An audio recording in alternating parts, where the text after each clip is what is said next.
My self doctor Usha Jaglan. तो आज इस वीडियो में हम बात करेंगे अपकमिंग मे आईनेसेट 2025 की स्ट्रेटजी के बारे में कि कैसे, जैसा कि हम सबको पता है कि मई आईनेसेट में सिर्फ और सिर्फ 2-2.5 महीने रहते हैं, तो कैसे इतने कम समय में किसी एग्ज़ाम के लिए प्रिपेयर किया जाए। बिकॉज मैं ये कर चुकी हूँ, तो that is why I think I be able to guide you people. तो मैं सबसे पहले अपने आप को इंट्रोड्यूस कर देती हूँ। My self doctor Usha Jaglan. इस 2024 में ही आई सेट में मेरा 551 रैंक आया था एंड 2024 नवंबर आई सेट में मेरा 289 रैंक आया था। ठीक है, तो जैसा कि हमें पता है कि मई आई सेट 2025 के लिए सिर्फ 2-2.5 महीने ही बाकी हैं।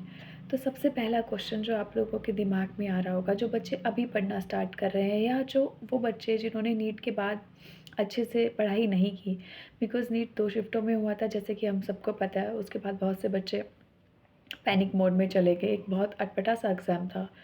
तो उसके बाद बहुत से बच्चों ने पढ़ाई नहीं की होगी या जिनका जो डीमोटिवेटेड हो गए थे नवंबर आई सेट के बाद।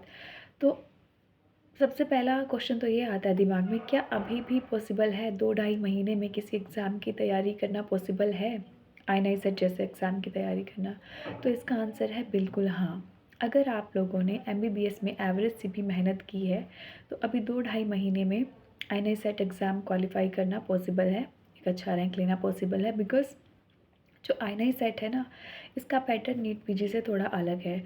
आई सेट है जो एग्ज़ाम है वो PYQ रिच एग्ज़ाम होता है। एटलीस्ट अगर प्रीवियस ईयर क्वेश्चंस वो लोग नहीं डालते तो वो प्रीवियस ईयर टॉपिक्स ज़रूर डालते हैं। वो प्रीवियस ईयर क्वेश्चंस को डीप में पूछते हैं। तो यहाँ पे लिमिटेड नंबर ऑफ़ टॉपिक्स होते हैं, हमें उन्हीं टॉपिक्स को डीप में पढ़ना रहता है। जैसे टीरियन के बारे में, उन्होंने सबसे पहले पूछा था कि टीरियन जो है, जो एच शेप का सूचर होता है, वो किन बोन से मिलके बना होता है। उन 4 बोन्स का नाम पूछा था उन्होंने। फिर उन्होंने टीरियन के नीचे की आर्टरी पूछी थी। फिर उन्होंने टीरियन के नीचे कौन सा सल्कस है, कि 2 बार आ चुका है, कौन सा सल्कस है। ठीक है, वो 2 बार पूछ चुके हैं ये लोग ये क्वेश्चन। तो सेम ही टॉपिक को बार बार पूछ रहे हैं, डीप पे पूछ रहे हैं।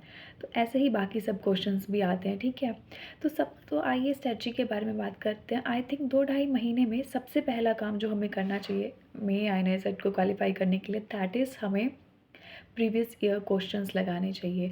10 ईयर प्रीवियस ईयर क्वेश्चन लगाने चाहिए और जो उनके अराउंड उनकी एक्सप्लेनेशन पढ़नी चाहिए।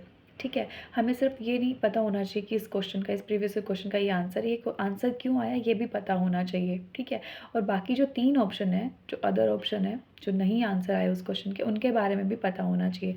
तो 10 साल के, पिछले 10 साल के क्वेश्चंस और रैपिड रिविजन, क्योंकि 2-2.5 महीने हैं तो अभी पूरा सिलेबस करना तो पॉसिबल मुझे नहीं लग रहा। स्पेसिफिकली टू जो मेरे जैसे बच्चे हैं, आई थिंक जो मुझसे रिलेट करते हैं, तो मुझे 2-2.5 महीने में मुझसे तो पूरा सिलेबस नहीं होता। तो 2-2.5 महीने में जो अच्छे से करना पॉसिबल है वो है रैपिड रिवीजन।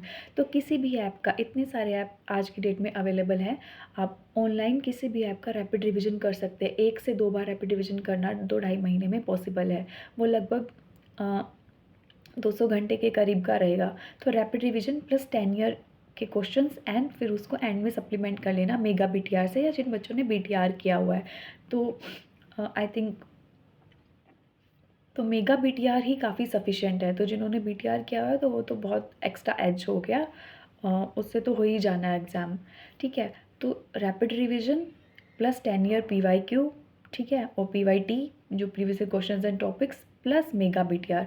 तो मेगा BTR एक्चुअल में बहुत इफेक्टिव रहा है। मैं अपना अगर बताऊँ तो मैंने मेगा BTR 2 एग्ज़ाम्स में किया, मे आई सेट के लिए और नवंबर आई सेट के लिए, दोनों में मेरा रैंक आया। ठीक है, मैं नीट PG में नहीं कर पाई मेगा BTR क्योंकि मेरे पास सब्सक्रिप्शन नहीं था उस वक्त सेरिबैलम का। तो मेरा रैंक लगभग 6000 के करीब आया था, मैं उतना अच्छा नहीं परफॉर्म कर पाई थी। तो टू बी ऑनेस्ट, जिन बच्चों के मन में ये डाउट है कि मेगा BTR इफ़ेक्टिव है कि नहीं है, तो ये तो मतलब क्वेश्चन उठना ही नहीं चाहिए, बहुत इफ़ेक्टिव है डेफिनेटली। तो मैंने खुद, जब मैं स्टार्टिंग में पढ़ने लगी थी तो मुझे ऐसा लगता था कि BTR के बिना भी हो ही जाएगा। बट जब मैंने खुद किया, इवन मैंने BTR तो पढ़ा भी नहीं है, मैंने मेगा BTR खुद किया 19 सब्जेक्ट का, तो इतना इफेक्टिव था। उससे मेरा GTs में परफॉर्मेंस भी बढ़ गया। मेरे 2 बार मैंने मेगा BTR करके अपना 2 बार मेरा रैंक आया है, मई INI सेट में भी, नवंबर INI सेट में भी। तो I think rapid revision plus 10 year PYQ and mega BTR 19 subjects का, जो एग्ज़ाम से जस्ट 3-4 दिन पहले एक बार देख लेना चाहिए, 1 से 2 बार, उसका वर्ड टू वर्ड याद होना चाहिए आई थिंक। तो इन अगर ये 3 चीज़ें भी आप लोग कर लेंगे 2 ढाई महीने में, तो I think May INI CET में अच्छा रैंक आ जाएगा। Thank you so much.